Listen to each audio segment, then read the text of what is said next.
يوم الفصل ميقاتهم أجمعين.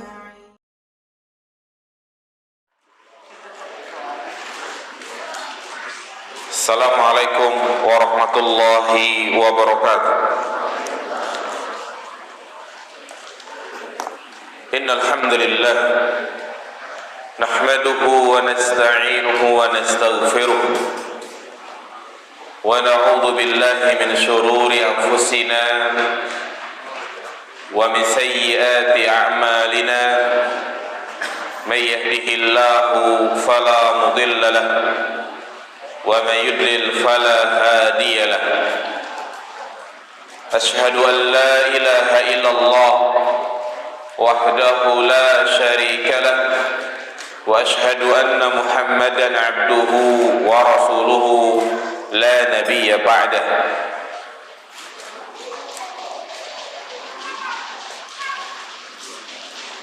اللهم صل على محمد وعلى آل محمد. قال الله تعالى في القرآن الكريم: يا أيها الذين آمنوا اتقوا الله حق تقاته ولا تموتن إلا وأنتم مسلمون. وقال النبي صلى الله عليه وسلم: فإن أصدق الحديث كتاب الله وخير الهدي هدي محمد صلى الله عليه وسلم وشر الأمور محدثاتها فإن كل محدثة بدعة فإن كل بدعة ضلالة وكل ضلالة في النار.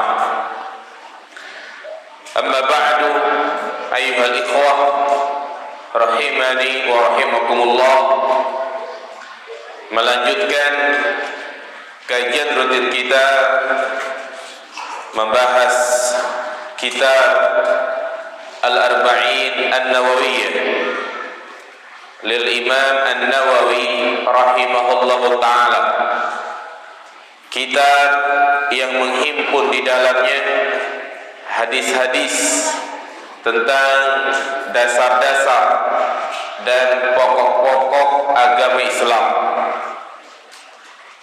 Para ulama mengatakan, barang siapa yang mempelajari, membahas hadis-hadis yang ada di dalam kitab Al-Arba'in An-Nawawiyah, berarti dia telah mempelajari Islam secara menyeluruh, namun sifatnya secara global. Karena di dalamnya dibahas tentang perkara akidah, akhlak, dan ibadah. Pada kesempatan yang berbarokah ini, kita akan membahas hadis yang ke-14, yaitu hadis yang menjelaskan tentang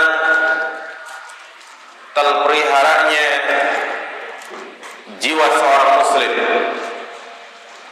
haramnya menumpahkan darah seorang muslim, dan juga orang-orang yang dibolehkan untuk dibunuh. Jadi hadis ini menjelaskan dua poin penting. Yang pertama, haramnya darah seorang muslim, dan yang kedua, sebab-sebab bolehnya seseorang untuk dihilangkan nyawanya. Kita baca, An Ibni Mas'udin radhiyallahu anhu qala, dari sahabat Abdullah bin Mas'ud, semoga Allah meridhoinya. Abdullah bin Mas'ud, sahabat yang masyhur, sahabat yang termasuk awal-awal masuk Islam, yang ikut serta pada perang Badar. Qala Rasulullah sallallahu alaihi wasallam, Rasulullah bersabda, la yahillu damu mri'in muslimin tidak halal darah seorang muslim illa bi ihdas salas, kecuali dengan salah satu dari 3 sebab. Kalimat la yahillu, tidak halal, berarti menunjukkan haram.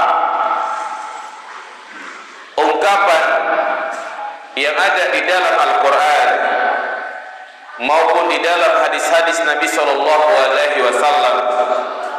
dengan kalimat la yahil, tidak halal, berarti menunjukkan perbuatan tersebut adalah haram. Seperti misalnya di dalam Al-Quran Allah Subhanahu wa ta'ala berfirman, fa in talaqaha fala tahillu lahu min ba'du hatta tankiha zawjan ghairah. Jika dia telah mentalak istrinya 3 kali, maka tidak halal baginya untuk kembali sampai istrinya tersebut menikah dengan laki-laki lain. Di sini Allah katakan fala tahillu lahu, tidak halal baginya, berarti haram dia menikahi istrinya lagi. Demikian pula Rasulullah bersabda, la tahillu limra'atin tu'minu billahi wal yawmil akhir an tusafira bighairi mahramin.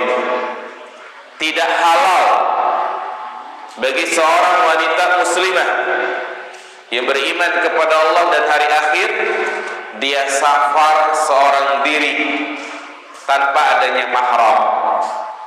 Maka ungkapan la tahillu di sini hukumnya haram. Haram wanita safar tanpa mahram. Demikian pula Nabi mengatakan la yahillu li muslimin ayyahjuru akhihi fawqa salasin. Tidak halal bagi seorang muslim mendiamkan saudaranya lebih dari 3 hari. Jadi ini faedah yang sangat penting. Apabila kita mendapati kalimat la yahillu, berarti hukum tersebut adalah apa? Haram. Nah, jadi Nabi menegaskan bahwasanya darah seorang muslim hukumnya haram. Haram di sini bukan haram diminum. Jelas yang namanya darah haram untuk dikonsumsi. Tapi ini adalah kinayah tentang pembunuhan. Karena biasanya yang namanya pembunuhan itu menumpahkan darah, kecuali dengan salah satu dari 3 sebab. Nah, ini menunjukkan bagusnya metode pengajaran Nabi Shallallahu Alaihi Wasallam. Metode seperti ini disebut namanya metode taksim, pembagian. Ya, Nabi menjelaskan secara umum, kemudian memberikan perincian. Seperti misalnya beliau mengatakan ijtanibu as-sab'al mubiqah, jauhilah oleh kalian 7 perkara yang membinasakan. Disebutkan secara umum, kemudian beliau memberikan perincian. Tujuannya agar mudah dipahami dan mudah dimengerti. Siapakah 3 orang yang halal darahnya? As-sayyibuz zani, orang yang sudah menikah dengan pernikahan yang sah, dia berzina, maka hukumannya itu dibunuh dengan cara dirajam, dilempari pakai batu sampai mati. Itulah hukuman bagi pelaku zina yang sudah menikah secara sah. Yang kedua, wan nafsu bin nafsi, yaitu jiwa dengan jiwa, maksudnya kisos. Halal darah seorang yang telah melakukan pembunuhan. Jadi orang yang membunuh, maka hukumannya dibunuh lagi. Inilah yang disebut dengan hukum kisos, memberikan hukuman yang semisal dari tindakan kriminalitas yang dia lakukan. Memukul, maka hukumannya juga dipukul. Memukul kalau sampai melukai pipinya, maka hukumannya juga dipukul sampai pipinya terluka. Dan yang ketiga, wattariku lidini al-mufariq lil jamaah. Yang ketiga adalah orang yang meninggalkan agamanya, yakni orang yang murtad, keluar dari Islam dan memisahkan dari jamaah kaum muslimin. Ini tiga orang yang halal darahnya untuk ditumpahkan. Namun tentunya yang melakukan eksekusi tidak dikembalikan kepada setiap individu. Yang menerapkan hukuman bagi ketiga orang ini adalah pemerintah. Jadi tidak dilakukan oleh perorangan, tidak dikembalikan kepada masyarakat. Dan tentunya tiga sebab ini bukan menunjukkan pembatasan. Masih banyak sebab-sebab yang lainnya yang membolehkan seorang untuk ditumpahkan darahnya, yang insya Allah nanti kita akan sebutkan. Jadi hadis ini memberikan banyak faedah. Faedah yang bisa kita petik dari hadis ini, jamaah sekalian, menunjukkan kepada kita tentang indahnya Islam. Jadi Islam adalah agama yang indah, karena dalam hadis ini terdapat penjagaan Islam terhadap tiga hal yang sangat penting, yang itu merupakan kemaslahatan hidup manusia. Jadi sekali lagi, di dalam hadis ini menjelaskan kepada kita tentang penjagaan Islam terhadap tiga hal yang sangat penting, yang itu menjadi kemaslahatan hidup manusia. Yang pertama, Islam menjaga jiwa. Yang kedua, Islam menjaga kehormatan. Dan yang ketiga, Islam menjaga agama. Iya. Islam menjaga kehormatan. Rasulullah SAW tetapkan hukuman bagi pezina, karena yang namanya perbuatan zina itu merusak kehormatan. Karenanya, jika kita perhatikan konsep yang ada di dalam Islam dalam rangka menjaga kehormatan, menjaga agama, menjaga jiwa, Islam bukan hanya melarang untuk merusak kehormatan seorang muslim. Islam tidak hanya melarang melakukan pembunuhan. Islam tidak hanya melarang kita murtad. Larangan-larangannya sangat jelas dan begitu banyak. Tetapi Allah tambah peringatan tersebut dengan memberikan hukuman secara khusus bagi mereka yang telah melanggar. Berzina Allah larang, wala taqrabuz zina innahu kana fahishatan wa sa'a sabila.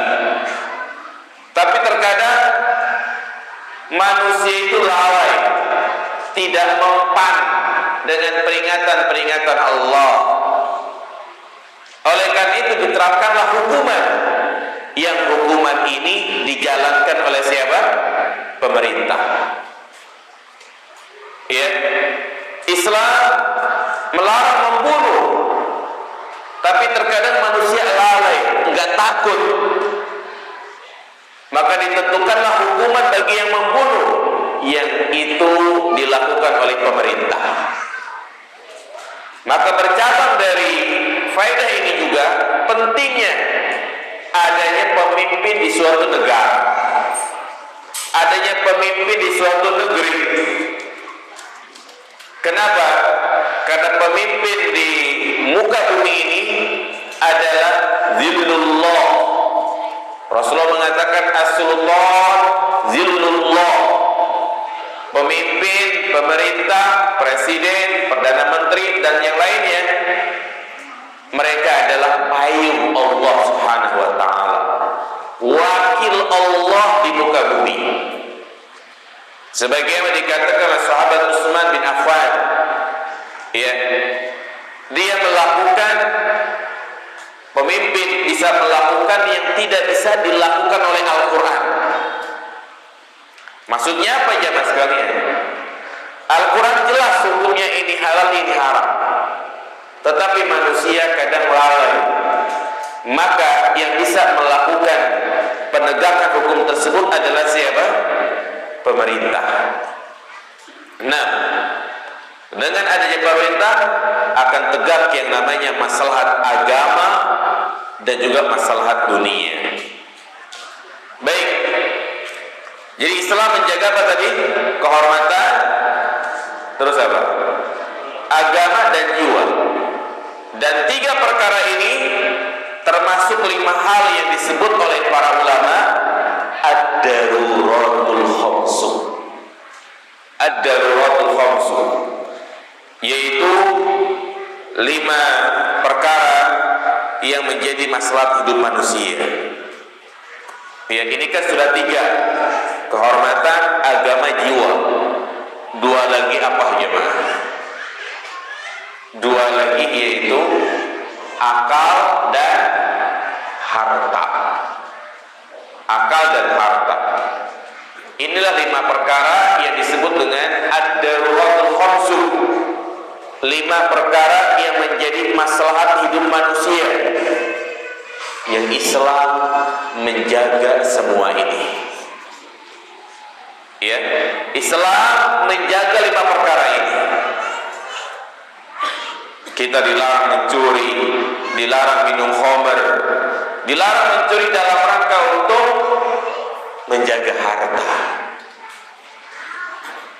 Maka Islam memberikan solusi.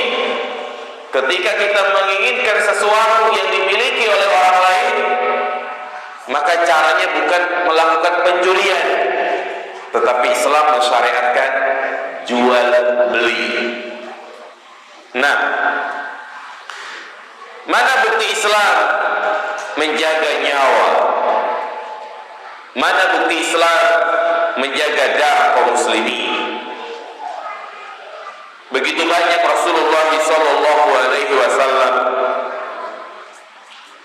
memperingatkan umatnya agar jangan sampai melakukan pertikaian, ya, pembunuhan. Bahkan Rasulullah SAW memperingatkan dari perkara-perkara yang itu menjadi pemicu terjadinya pembunuhan. Rasul bersabda di momen yang sangat penting, itu pada Hajjatul Wada, haji perpisahan beliau, haji terakhir beliau, yang saat itu ribuan manusia berkumpul. Nabi mengatakan, fa inna dima'akum wa amwalakum wa a'radakum haramun alaikum ka hurmati yaumikum hadha wa fi syahrikum hadha wa fi baladikum hadha. Sesungguhnya darah kalian, harta kalian, kehormatan kalian adalah haram bagi kalian, terjaga, tidak boleh dirusak. Seperti haramnya hari ini bagi kalian, haramnya bulan ini bagi kalian, dan haramnya tempat ini bagi kalian. Ya, karena mahalnya darah seorang muslim jamaah sekalian. Nabi SAW mengatakan, la zawalud dunya ahwanu indallah min qatli mu'minin bighairi haqqin. Hilangnya dunia, hancurnya dunia itu masih lebih ringan di sisi Allah daripada terbunuhnya seorang mukmin tanpa ada alasan yang dibenarkan. Iya. Dan Allah Subhanahu wa taala memberikan ancaman yang sangat keras bagi yang melakukan pembunuhan. Bukan hanya dikisos. Kalau dia tidak sampai dikisos dan tidak bertaubat, maka Allah sebutkan dalam surat An-Nisa ayat 93. Allah memberikan 4 ancaman atau mungkin 5 ancaman. Apa kata Allah? Wa may yaqtul mu'minan muta'ammidan, barang siapa yang membunuh seorang mukmin dengan sengaja, fajazauhu jahannam, balasannya adalah neraka jahannam, khalidan fiha, yang kedua dia kekal di dalamnya, wa ghadiballahu alaihi, dan Allah murka kepadanya. Kalau Allah murka, Allah tidak memandang dia, wa la'ana, dan Allah laknat dia, wa a'adda lahu azaban azima, dan Allah menyiapkan azab yang sangat pedih. Berapa hukumannya ini jemaah? 5. Iya. Nah, jadi Islam sangat menjaga darah kaum muslimin. Ya, semua tindakan yang mengarah terjadinya pertumpahan darah Allah haramkan. Mengacungkan senjata saja, nakut-nakutin, kita bawa-bawa, kemudian kita gini-giniin, kita angkat, itu nggak boleh. Apa kata Nabi SAW? Man asyara ila akhihi bihadidatin fa innal malaikata tal'anu hatta wa in kana akhahu li abihi aw ummihi. Barang siapa yang mengisyaratkan senjata kepada saudaranya, maka malaikat melaknatnya, sampai walaupun seseorang kepada bapaknya atau kepada ibunya. Ya, jadi main-main senjata tidak boleh. Nah, demikian pula ngagetin atau istilahnya ngeprank, dilarang di dalam Islam. Apa kata Nabi SAW? La yahillu li muslimin ay wari'a musliman. Tidak halal bagi seorang muslim ngagetin, ngeprank saudaranya.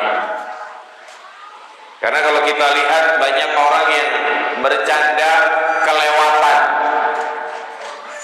yang bikin jantung copot.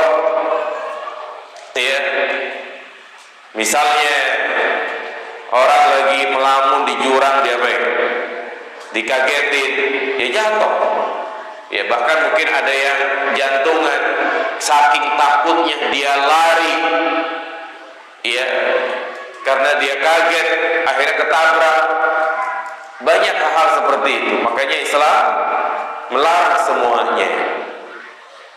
Ya, Islam juga melarang tindakan demonstrasi, unjuk rasa, turun ke jalan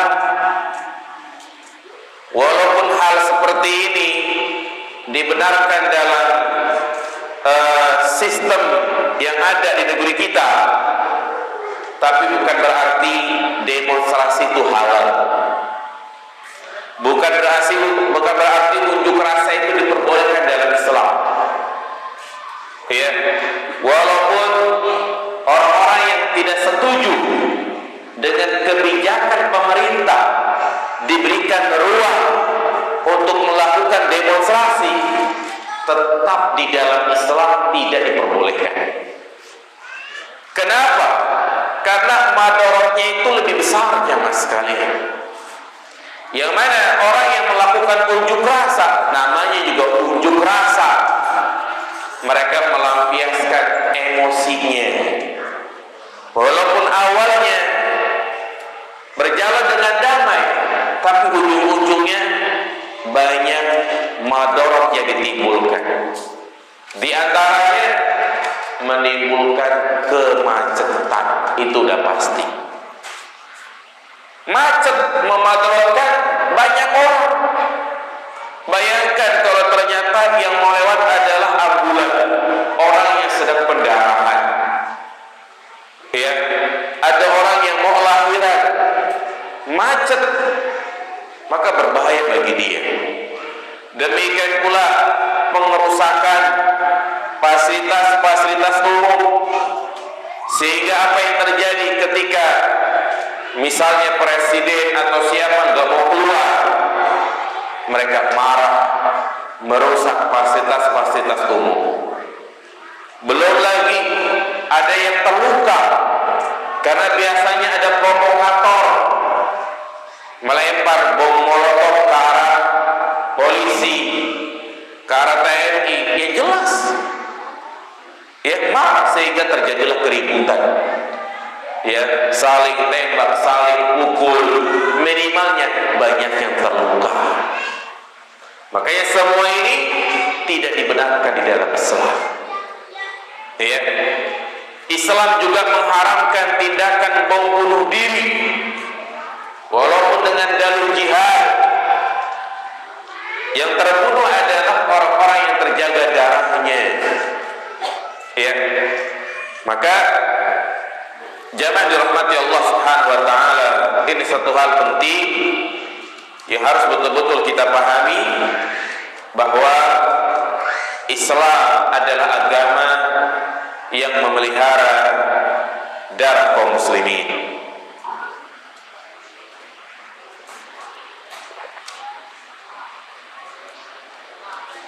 Kemudian berikutnya, poin yang kedua, Muslim yang boleh dihilangkan nyawanya. Di sini Rasulullah SAW menyebutkan ada 3. Kita akan bahas yang pertama, pezina. Ya. Jadi zina merupakan perbuatan yang sangat buruk dan tercela.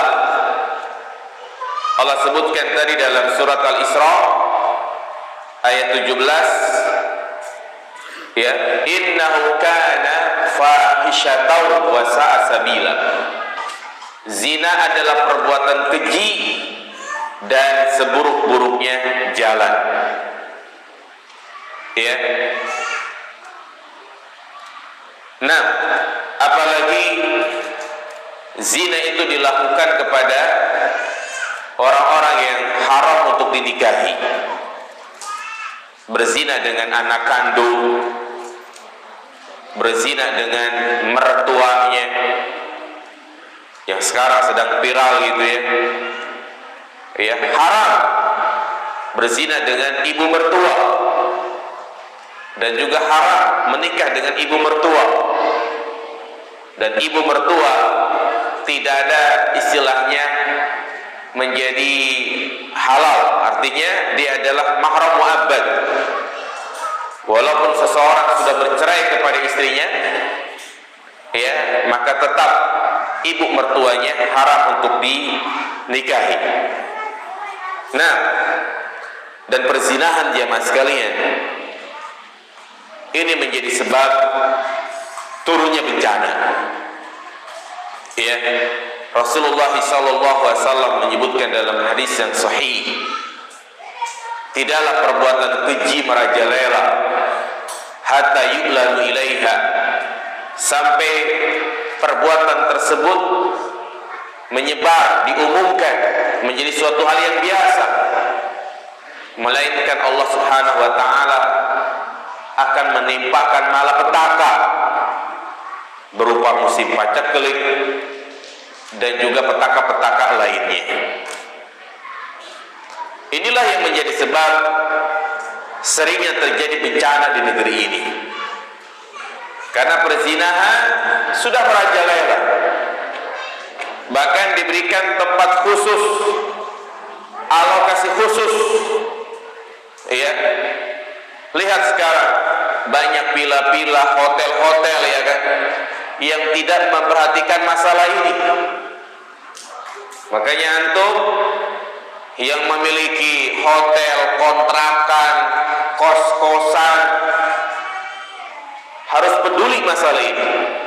Yani ketika ada orang yang mau ngontrak, minta KTP-nya, kalau bisa minta surat nikah. Jangan sampai terjadi apa yang disebut dengan kumpul kebo. Ya, sekarang banyak hotel-hotel dalam rangka untuk meraih keuntungan, mereka gak peduli siapa yang menyewa kosnya. Sehingga lebih parah lagi, baru saja saya lihat berita di daerah mana itu, Jawa Timur itu ya, itu sampai ada 100 siswa-siswi yang mereka mengajukan dispensasi untuk menikah karena telah hamil duluan. 100 jamaah sekalian, bahkan 100 lebih. Ini tidak sedikit. Siswa-siswi masih usia 15, 16 tahun, 17 tahun, SMP, SMA, pacaran yang kelewat batas sampai terjadi perzinahan dan hamil jamaah sekalian. Nauzubillah. Ya, ini pengaruh media yang sangat luar biasa, dan juga peran orang tua. Ya, yang mana orang tua tidak peduli terhadap pergaulan anaknya. Maka kita yang ada di kota, ya kan, harus lebih waspada lagi. Harus suuzon sama anak jamaah sekalian, bukan husnuzon. Zaman sekarang kita sebagai orang tua harus suuzon. Kenapa? Karena banyak kasus ketika dia mengatakan, dia mau udah besar, biarin, udah mengerti mana baik mana buruk, ternyata dibawa kabur laki-laki, hamil. Siapa coba yang malu jemaah sekalian? Iya. Bahkan ketika dia banyak di rumah, ngapain tuh kita harus peduli jemaah? HP-nya, cek apa yang dia lihat, terutama yang masih SD gitu ya. Ya, harus peka. Dia nonton YouTube, apa yang dia lihat. Dia buka Google, apa yang dia cari. Biasanya kan ada history, ya kan? Nah, itu bisa diketahui. Kalau ternyata kalau setiap kita cek historinya terhapus, justru kita harus apa ini? Waspada. Ya, jangan sampai dia masuk grup, ternyata grup di situ adalah LGBT. Seperti di Garut itu kan sampai ada 1000 ya kaum LGBT. Ya mereka biasa aja. Ini jelas penyakit yang ada di zaman sekarang ini. Inilah yang menjadi sebab turunnya bencana, turunnya musibah yang terus datang silih berganti. Kalau kita tidak menegakkan inkar munkar, maka yang kena azab bukan hanya mereka pelakunya, tapi Allah kalau sudah turunkan azab semuanya kena. Hanya saja yang membedakan kondisi kita.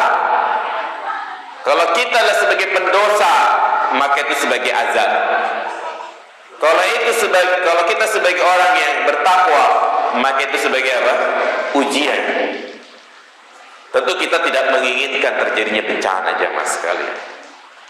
Ya, karena telah terbukti dalam sejarah, kita baca Al-Quran, Allah sebutkan kisah-kisah tentang umat-umat terdahulu yang Allah binasakan disebabkan karena perbuatan maksiat, homoseksual, lesbian, perzinahan. Ya. Nah, adapun hukum bagi pelaku zina di dalam Islam ada dua. Yang pertama dicambuk dan yang kedua dirajam. Dan kedua hukum ini adalah hukum yang paling adil, hukum yang paling baik, hukuman yang paling memberikan efek jerak. Inilah keyakinan orang yang beriman. Ya, karena tidak ada hukum yang paling adil di muka bumi ini kecuali hukum buatan Allah. Adapun hukum buatan manusia banyak kekurangan-kekurangan di dalamnya. Maka termasuk bentuk kekufuran di mana seseorang mengatakan bahwasanya ada hukum yang lebih baik dari hukum Islam. Wa man lam yahkum bima anzalallah fa ulaika humul kafirun. Maka termasuk kefasikan orang yang mengatakan bahwasanya hukum raja tidak relevan di zaman sekarang ini. Hukum raja bertentangan dengan hak asasi manusia. Ini kalimat-kalimat kufur, jamaah sekalian. Makanya Allah berikan ancaman dalam Al-Quran, zalika bi annahum karihu ma anzalallah fa ahbata a'malahum. Disebabkan karena mereka benci terhadap hukum yang Allah tetapkan, maka terhapuslah amal mereka. Walaupun di negeri ini tidak diterapkan hukuman-hukuman seperti ini, tetap kita sebagai umat Islam, penganut agama Islam, meyakini bahwasanya hukum rajam itu adalah hukum yang paling adil. Wa tammat kalimat rabbika sidqan wa adla. Telah sempurna kalimat Rabbmu sidqan, jujur dalam menyampaikan kabar, wa adla, dan adil dalam menetapkan apa? Hukum. Ya. Jadi yang pertama dicambuk sebanyak 100 kali. Dicambuk dengan alat berupa pecut atau mungkin seperti kita kayu rotan yang sewajarnya, mungkin ukuran sekelingking ya, bukan selidi. Kalau selidi mah tidak memberikan efek jerak, ya. Dan hukum cambuk ini berlaku bagi pelaku zina yang belum menikah. Nah, Allah sebutkan di dalam Al-Quran surat An-Nur, wazaniyatu wazani fajlidu kulla wahidin minhuma mi'ata jaldah. Wanita yang berzina dan laki-laki yang berzina, maka cambuklah masing-masing dari keduanya sebanyak 100 kali.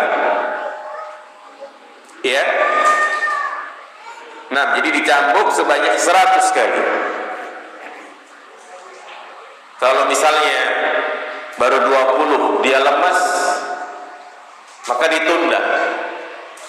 Udah pulih lagi, cambuk lagi sampai 100 kali. Setelah itu diasingkan dari kampungnya.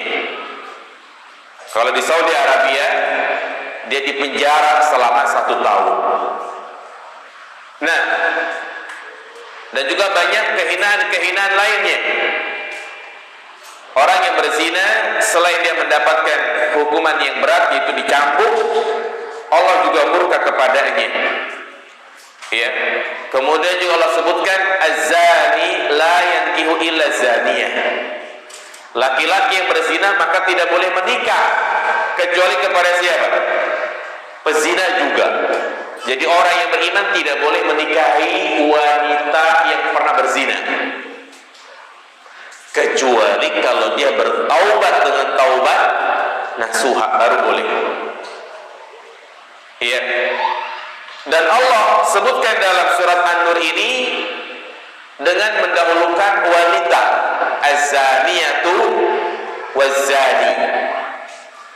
Beda dengan masalah pencurian, wasariku wasariqatu. Ada faedah bahasa yang sangat penting. Dalam urusan zina Allah dahului penyebutan perempuan. Kalau pencurian Allah sebutkan yang pertama adalah laki-laki. Kenapa dalam perzinahan yang disebutkan wanita? Karena terjadinya perzinahan ya, yang menjadi pemicu adalah wanita kebanyakan. Dengan penampilan dia ya, dengan sikapnya, dengan tingkah lakunya, dengan polanya, itu menjadi fitnah bagi kaum laki-laki. Makanya Allah Subhanahu wa taala tidak hanya melarang perzinahan, wala taqrabuz zina. Jangan kalian mendekati zina. Jangan dipahami zina boleh, yang enggak boleh deketin doang. Kenapa Allah ungkapkan dengan kalimat jangan dekatin zina? Ini peringatan keras. Artinya kita tidak hanya dilarang berzina, tapi kita juga dilarang melakukan wasilah-wasilah yang menjurus kepada perzinahan. Dekatin aja nggak boleh, apalagi melakukan. Makanya banyak perbuatan-perbuatan yang itu bisa menjurus kepada perzinahan Allah haramkan. Apa contohnya? Tadi wanita safar tanpa mahram, nggak boleh. Pergi umroh, pergi haji tanpa suami, ya tanpa mahramnya, haram. Kan sekarang pemerintah Saudi membolehkan tak?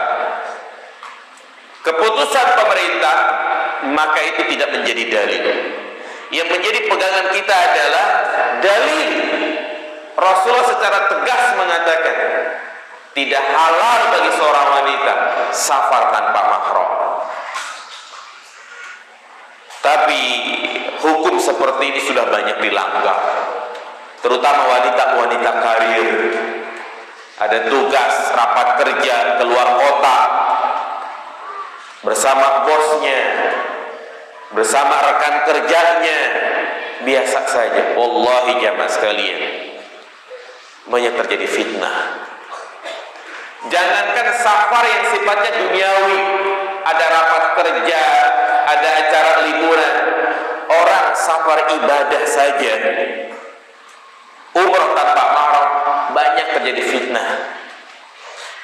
Saya sering menyaksikan wanita-wanita janda, gadis yang dia umroh nggak pakai mahram, sampai ada yang pacaran. Iya, pacaran sama siapa? Kadang sama pembimbingnya, sama mutawifnya. Banyak terjadi jamaah sekalian, kecantol. Kalau dinikahin sih gak apa-apa, tapi ini buat permainan. Padahal si perempuan tersebut sudah punya suami di rumah. Fitnah jamaah sekalian. Ya, jadi jangan bermudah-mudah. Jangan bermudah-mudah dalam masalah ini. Nah, demikian pula Islam melarang wanita berdua-duaan dengan laki-laki di tempat yang tidak ada orang. Rasulullah mengatakan tidaklah seorang laki-laki berdua-duaan dengan wanita, melainkan yang ketiganya siapa? Syaitan jamaah sekalian. Naik Grab berduaan dengan supir, fitnah. Ya, banyak terjadi perselingkuhan disebabkan orang bermudah-mudah dalam masalah ini. Ditambah lagi ketika sang istri sedang ada masalah dengan suaminya, maka sangat mudah dia terkena fitnah. Islam melarang chattingan dengan lawan jenis tanpa ada kebutuhan yang dibenarkan. Jadi semua ini dalam rangka untuk menutup terjadinya apa? Perzinahan. Makanya dikatakan oleh para ulama, zina itu ada muqaddimahnya. Nazratun wa ibtisamatun fasalamun fakalamun faliqaun. Yang pertama adalah pandangan mata, saling mandang, senyum. Oh, saling mandang, saling senyum, turun ke hati.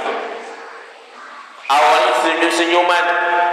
Maka yang ketiga biasanya berusaha untuk cari nomor kontaknya. Iya. Atau mungkin fasalamu, menyampaikan salam dulu. Nanti kalau ketemu fulana, sampaikan salam saya sama dia ya. Kemudian fakalamu, terjadilah komunikasi, saling tukar kontak, dia cari akun IG-nya, akun Facebook-nya, udah ketemu di DM. Ya, gimana kabarnya? Kamu masya Allah cantik benar gitu kan? Walaupun kadang modusnya pakai nama-nama agama gitu kan? Ya, maka nggak sampai di situ, terjadilah teleponan. Saat teleponan, famauidun, janjian, pasti janjian ya mas sekali, ketemuan di mana yang tepat sepi, di kuburan atau di mana gitu. Kalau sudah ketemu ya sudah, nggak mungkin pegang-pegangan. Begitulah ya tahapan-tahapan syaitan menjerumuskan manusia kepada perzinahan. Maka jagalah hati kita jamaah sekalian. Ya, fitnah wanita sangat dahsyat. Wanita adalah fitnah lintas manusia. Bukan hanya orang awam, ustadz pun kadang ada yang kena. Karena ustadz juga manusia, kadang remnya blong. Nah, jadi kita jangan main-main ya dengan wanita. Azan. Iya, kita lanjutkan. Kemudian yang kedua, hukuman bagi pezina yaitu dirajam. Dirajam artinya dia diletakkan di suatu tempat lapang, dipendam sedada atau diikat, kemudian dilemparin pakai batu. Batunya tidak terlalu besar dan tidak terlalu kecil, mungkin sekepelan tangan, bukan pakai kerikil. Ya, terus ditipai sampai mati. Itulah hukum rajam. Ya, bagi siapa? Bagi as-sayyib. As-sayyib yaitu seorang yang telah menikah dan telah menggauli istrinya. Jadi seorang yang pernah menikah dengan pernikahan yang sah, dengan pernikahan yang sah, dan telah menggauli istrinya, kemudian dia berzina, baru ini termasuk dalam kategori sayyib. Kalau dia baru menikah tapi belum menggauli istrinya, berzina, maka belum dikatakan as-sayyib. Seorang menikah dengan wanita, habis nikah ngelihat mertuanya lebih cantik, sebelum malam pertama dia zinahin mertuanya, maka belum dalam kategori apa? Sayyib. Mertuanya iya termasuk dalam kategori as-sayyib. Iya. Nah, dan dalil tentang rajam sahih. Dulu ada ayat tentang rajam, kemudian ayat tersebut dihapus tapi hukumnya tetap berlaku. Di zaman Rasulullah SAW Nabi beberapa kali menetapkan hukum rajam. Di antaranya Nabi merajam Ma'iz, kemudian wanita Al-Ghamidiyah. Nabi juga merajam Yahudi dan Yahudiyah. Dan juga Nabi merajam ada seorang istri yang berzina dengan pelayannya. Jadi sudah ada hukum rajam. Namun tentunya menetapkan hukum ini tidak sembarangan. Harus ada bukti-bukti yang sangat jelas. Apa syarat yang membolehkan orang itu dihukum rajam? Yang pertama adalah muhsan tadi, dia sudah pernah menikah. Yang kedua, harus ada 4 saksi. Harus ada apa? 4 saksi. 4 saksi ini melihat secara langsung, secara jelas. Jelasnya seperti apa? Seperti ember masuk ke dalam sumur. Sekarang udah nggak ada ya sumur galian itu kan. Artinya 4 saksi ini betul-betul nggak seperti itu. Bukan hanya peluk-pelukan, bukan hanya gandengan tangan. Kalau dia hanya mendatangkan 3 saksi kurang 1, maka 3 orang ini dicambuk karena dia telah menuduh berzina. Makanya syarat mendatangkan 4 saksi ini berat. Ya susah di zaman sekarang dan juga jarang terjadi. Nah, dan yang ketiga adalah pengakuan. Pengakuan dari si wanita tersebut, seperti wanita Ghamidiyah yang datang kepada Nabi mengaku dia.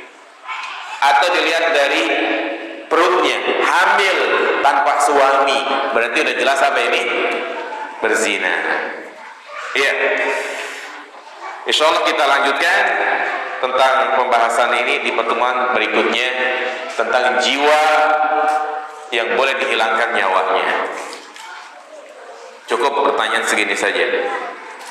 Apakah boleh puasa Ayyamul Bid tidak harus berurutan seperti puasa Daud? Puasa Ayyamul Bid ada 2 dalil. Dalil yang umum dan dalil yang khusus. Dalil yang umum itu Nabi mensunahkan untuk puasa 3 hari setiap bulan. Adapun dalil khusus adalah puasa Ayyamul Bid 13, 14, 15. Makanya kalau dia tidak mampu 3 hari ini, maka boleh di hari yang lain. Apakah boleh sholat witir cuma 1 rakaat saja? Boleh. Boleh. Dan itu yang paling sedikit. 1 rakaat. Bagaimana menerapkan hukum rajam di Indonesia? Tidak bisa.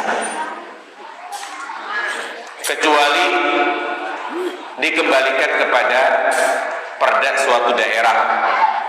Seperti misalnya di Aceh, gubernurnya mendukung penegakan hukum Islam, maka itu bisa dilaksanakan. Ataupun kalau hukum itu ditegakkan per RT, per RW, satu kelurahan, nggak bisa. Maka akan mendatangkan madorot yang lebih besar, terjadinya dendam dan pertumpahan darah. Sehingga nggak boleh kita main hakim sendiri. Tidak boleh main hakim sendiri. Apakah kita berdosa? Tidak. Itu urusan yang membuat undang-undang. Itu urusan orang yang membuat apa? Undang-undang. Terus gimana solusinya? Bertaubat dengan taubat nasuha. Makanya wanita Ghamidiyah tadi, dia kan datang berkali-kali itu sama Nabi ngaku berzina. Terus itu hamil. Setelah melahirkan, dia datang lagi minta untuk dirajam. Akhirnya dirajam, tapi dia kabur karena mungkin merasakan sakit. Nabi sudah mengatakan biarin dia kabur karena dia sudah mengangkat pengakuannya. Tapi ada seorang sahabat, dia melempar tulang mungkin tulang sapi atau tulang unta mengenai dia, akhirnya dia mati. Dan Nabi pun memarahi sahabat tersebut. Artinya jika seorang sudah kadung pernah berzina, dia berada di suatu negeri yang tidak ditetapkan hukum rajam, maka dia bertobat dengan taubat nasuha.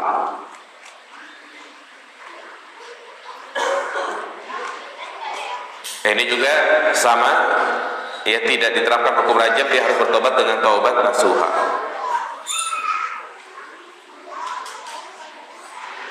Apakah batasan hukum rajam ada tingkatannya terhadap pelaku zina? Misal berpegangan tangan dan persetubuhan sama hukumnya? Tidak, beda.